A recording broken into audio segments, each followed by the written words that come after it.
Hello and welcome to the Christ Baptist Church devotional as we're going through the book of Genesis, finding ourselves looking at Joseph.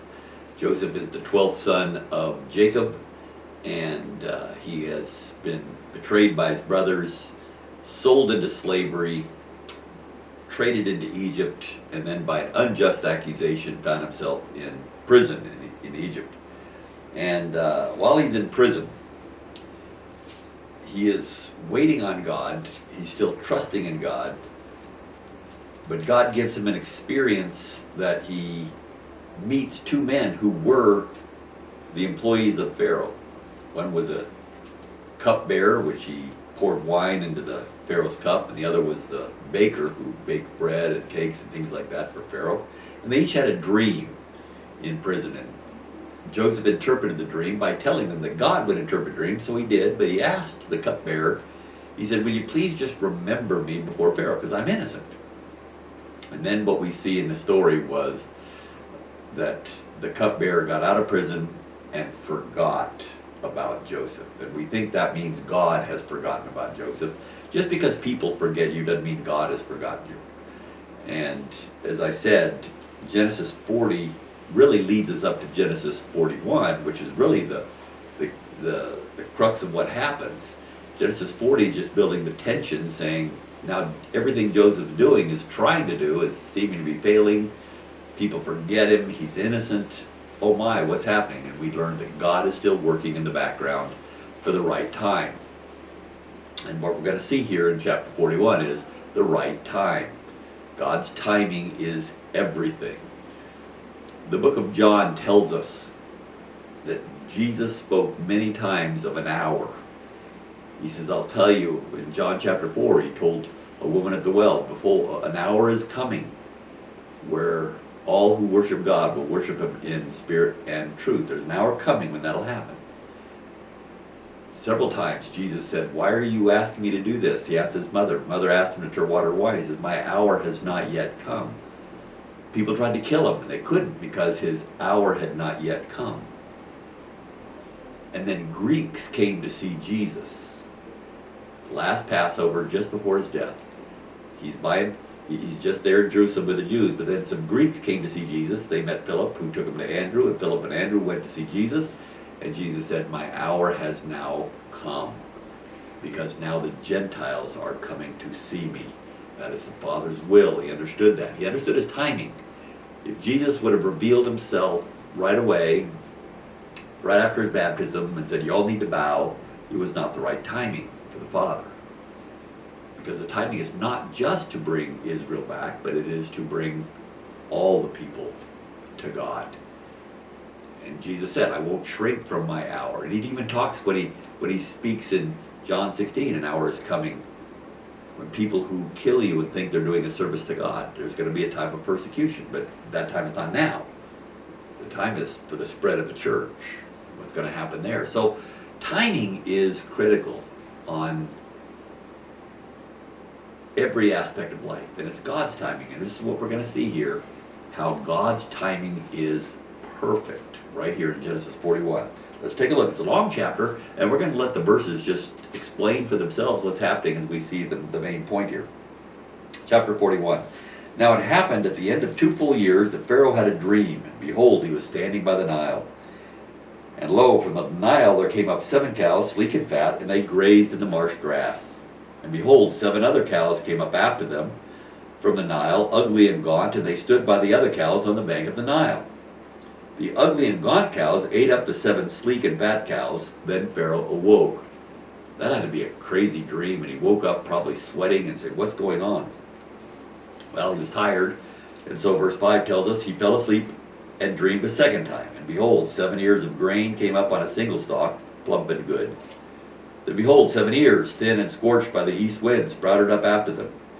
The thin ears swallowed up the 7 plump and full ears. Then Pharaoh awoke, and behold, it was a dream. Now in the morning his spirit was troubled, so he sent and called for all the magicians of Egypt and all its wise men, and Pharaoh told them of his dreams, but there was no one who could interpret them to Pharaoh.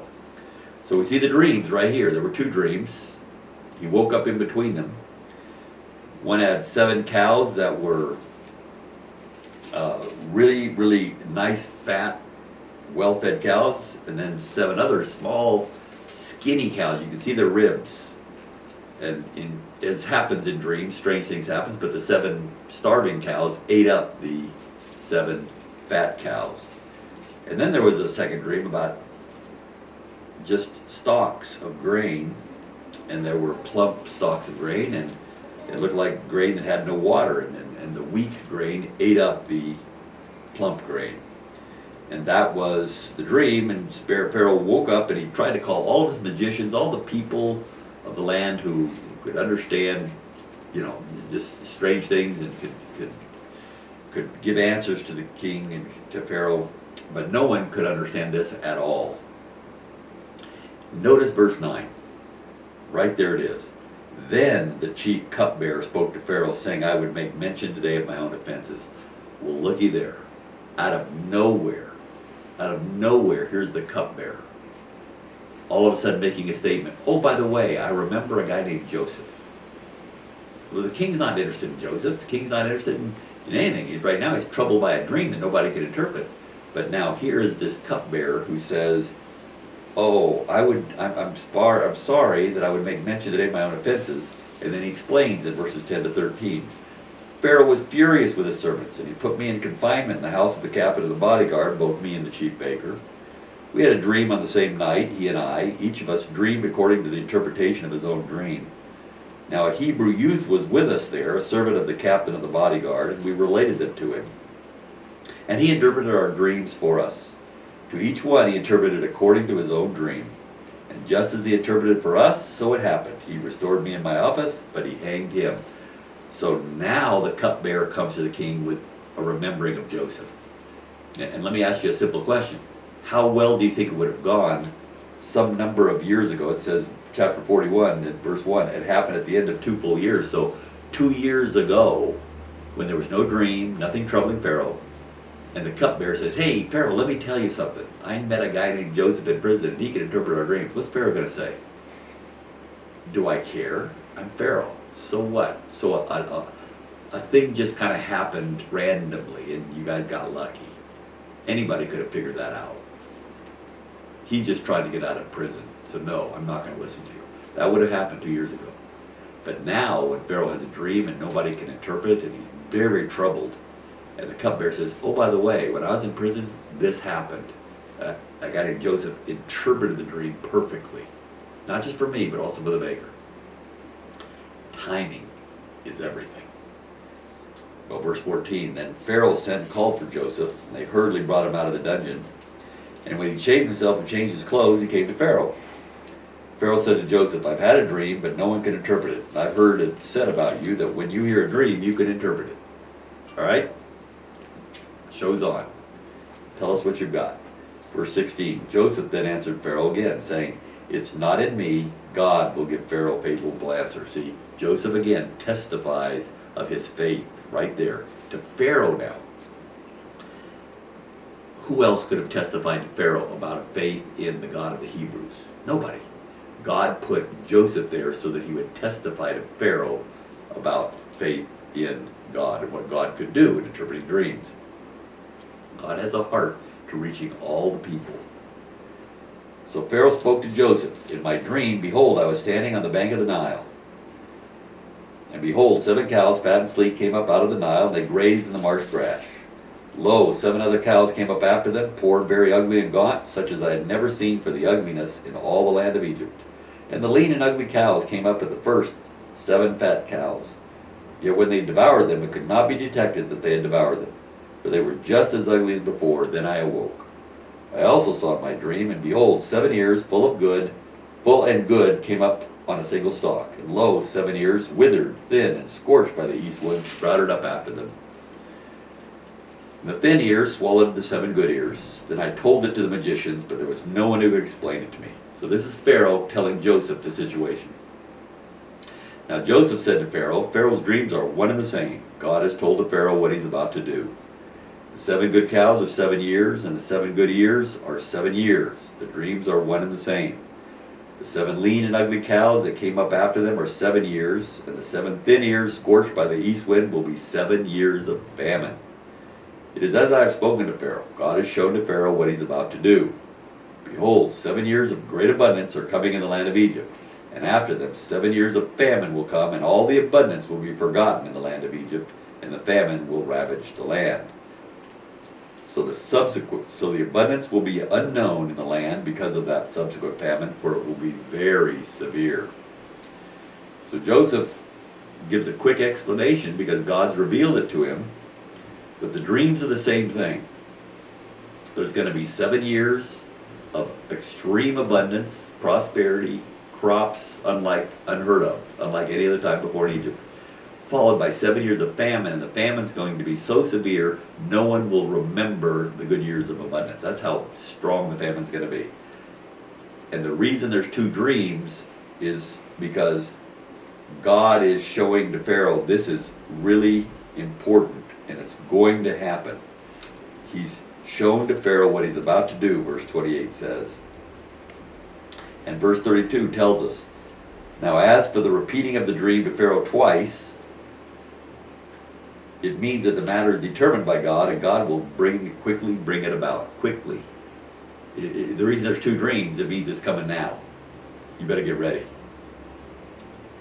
So Joseph, in who he is, with his character, as he's been getting trained in how to manage people, getting trained in making wise decisions, trained in a prison, no doubt, trained under oppression, but still given opportunities to manage affairs. He has a good reputation at Potiphar's house, even though the wife, which everybody knew who she was, which is probably why, they didn't kill Joseph for that kind of offense. Just put him in prison because they knew that, she was putting him up to this, and they knew that Joseph wasn't lying, but they had to do this.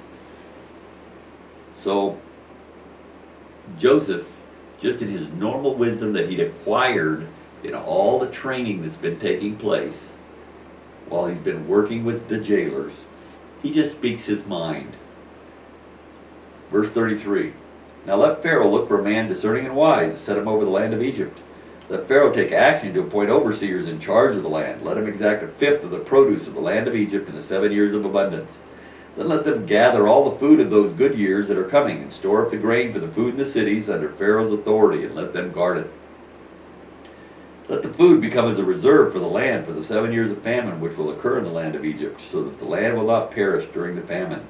Now the proposal seemed good to Pharaoh and to all his servants. What a time for Joseph to give his wisdom. He just said, look, here's what God's going to do, so here's what I would do if I were in charge. But it's up to you, Pharaoh. And he just gave his wisdom right there. Appoint a man discerning and wise. Don't you get into the detail. It won't work very well that way. And appoint overseers in charge of the land. And Joseph quickly did a math calculation. He said, take a fifth out of every year of abundance. Remember, an abundance means a better year than the years before. Take a fifth out of 7 years. That means it's 140% of a year's production, of an abundant year's production, which could have been 200 to 250% of the whole, what they've ever had before. Maybe more than that. But he did a math calculation and said, take a fifth for 7 years. That would be 1.4 times a normal, or times the abundant production. And that'll last us during the famine years. He said, do that. Gather everything up and store them and guard it. And that'll be a reserve so that when you have the famine coming upon you, you'll have food. Now that proposal, on the spot, thinking quickly, doing math right there, that impressed Pharaoh. You see, God set up the time for when Joseph would have an audience with Pharaoh. The time was not right after he got put in prison. Not after he interpreted the dreams. It was 2 full years later. That's the right timing. When Pharaoh had a dream and he's troubled, now he's got ears to hear, and then Joseph speaks wisdom when there was nobody else to give wisdom, and Joseph on the spot said, here's what you do, right here. Decisive, quick, calculating. That impressed Pharaoh. Right there on the spot. In the same way we learned in Genesis chapter 4, Eve thought, well, a Messiah is coming, a deliverer is coming to crush the seed of Satan. Here it is, my first child. That'll be the one. No, that's not the right time. That's not the right timing. What do we see in Genesis chapter, or in Galatians chapter 6? In the fullness of time. is when Christ came. See, when the right time came, here's the right time for Joseph. Well, verse 38 now tells us, then Pharaoh said to his servants, can we find a man like this in whom is a divine spirit?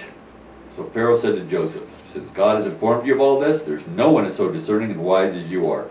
I like this. Pharaoh says, no, you're the most discerning because you're the one connected to God. See, I know there's a lot of clever people, but no one's connected to God, and you are, and God is way over everybody. So therefore, you're that man. Verse 40, you shall be over my house, and according to your command, all my people shall do homage. Only in the throne I'll be greater than you.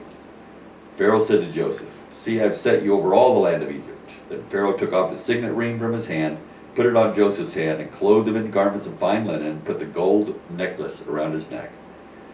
He had a bride in his second chariot. They proclaimed before him, bow the knee, and he set him over all the land of Egypt. Moreover, Pharaoh said to Joseph, though I am Pharaoh, yet without your permission no one shall raise his hand or foot in all the land of Egypt. He trusted Joseph all the way. Then Pharaoh named Joseph Zephanath-Paneah, and gave him Asenath, the daughter of Potiphar, a priest of On, as his wife. And Joseph went forth over the land of Egypt. How about that? He gave Joseph a wife, and now he's getting a family. I mean, who would have thought in Egypt that he would be able to get any of this? And yet God provided all of this, that it wasn't just some person he met on the street. It's given by Pharaoh, royalty that he had. That means his children are going to grow up as princes. And Joseph went out from the presence of Pharaoh, went through all the land of Egypt. During the 7 years of plenty, the land brought forth abundantly. So he gathered all the food of these 7 years which occurred in the land of Egypt, and placed the food in the cities. He placed in every city the food from its own surrounding fields. Thus Joseph stored up grain in great abundance, like the sand of the sea, until he stopped measuring it, for it was beyond measure. So during the years of abundance, it's going great, and it's filling up. But verse 50 tells us now, before the year of famine came, 2 sons were born to Joseph, whom Asenath, the daughter of Potiphar, a priest of On, bore to him. Joseph named the firstborn Manasseh, which means to forget, for he said, God has made me forget all my trouble and all my father's household. And he named the second Ephraim, which means fruitfulness, for he said, God has made me fruitful in the land of all my affliction. So he was thinking thankful thoughts about God as he named his first and second child there in Egypt. Now when the 7 years of plenty which had been in the land of Egypt came to an end, and the 7 years of famine began to come, just as Joseph had said, that there was famine in all the lands. But all the land of Egypt, there was bread. So when all the land of Egypt was famished, the people cried out to Pharaoh for bread. Pharaoh said to all the Egyptians, go to Joseph. Whatever he says to you, you shall do. Joseph's calling all the shots. What the price of bread is, the quantity, the rationing, everything, Joseph is determining. Joseph is essentially acting as Pharaoh. Can you imagine that, going all the way from the prison to acting as Pharaoh with all authority on the most basic of substances, which is food? And Joseph is calling all the shots. Why? Not because God acted, but because God acted in God's timing. It all happened in God's timing. God knew the right timing. If Joseph would have really pressed his situation and tried to go outside of what God wanted and try to do things on his own, it's not the right timing. Pharaoh was not ready to hear him. He did not have ears to hear. He wasn't ready for that kind of wisdom, not until the situation presented itself. So when the famine was spread over all the face of the earth, Joseph opened all the storehouses and sold to the Egyptians. And the famine was severe in the land of Egypt. The people of the earth came to Egypt to buy grain from Joseph, because the famine was severe in all the earth. So we see here the tension that came from chapter 40. Unrighteousness, stuck in prison. You plead that somebody's going to get out because you interpreted their dream. They're going to go and say, please tell Pharaoh. And he didn't tell Pharaoh. God has forgotten me. No, God has not forgotten you. God is watching you very carefully. And when the right time is there, God acts. And you need to be ready when God sees his timing to make something happen in your life. It's the timing that God provides, because God sets the backdrop. He sets all the people in their disposition all in order. He makes it all happen. When you really calculate it all yourself, you don't have God's timing in your mind, in your factor, because you don't know what it is. God does. God does.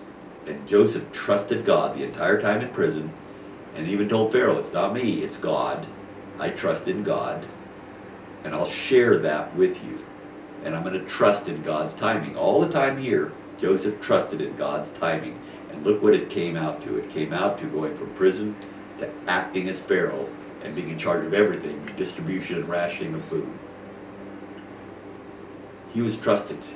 His children are provided for because he trusted God.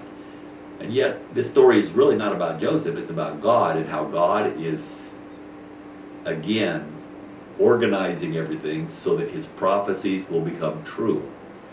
Remember in Genesis chapter 15? Long ago we were in Genesis 15. God prophesied to Abraham that your descendants will be enslaved in a country not their own for 400 years. Well, how's that going to happen? How's he going to get his descendants going to a country not their own? We're about to find out in Genesis chapter 42. But the first step is, before you send your people over to a country not their own, you send an advance party ahead named Joseph to be set up to run the country first. That's what God's doing in God's timing. So we've seen that in Genesis chapter 41. It's about God's sovereignty, yes. It's about his providence and how he works things out in the future, yes. But it's also about God's timing and being waiting on God's timing. We see it so many places in Scripture. David was anointed king, and then he had to wait 20 years before he could become king. Why? God's timing. There were many reasons for that. All about timing of what's happening. That's what we see here in Joseph, of the dreams of the cows and the wheat. Well, that's it for Genesis chapter 41, and we'll see you next on our devotion in Genesis chapter 42. See you there.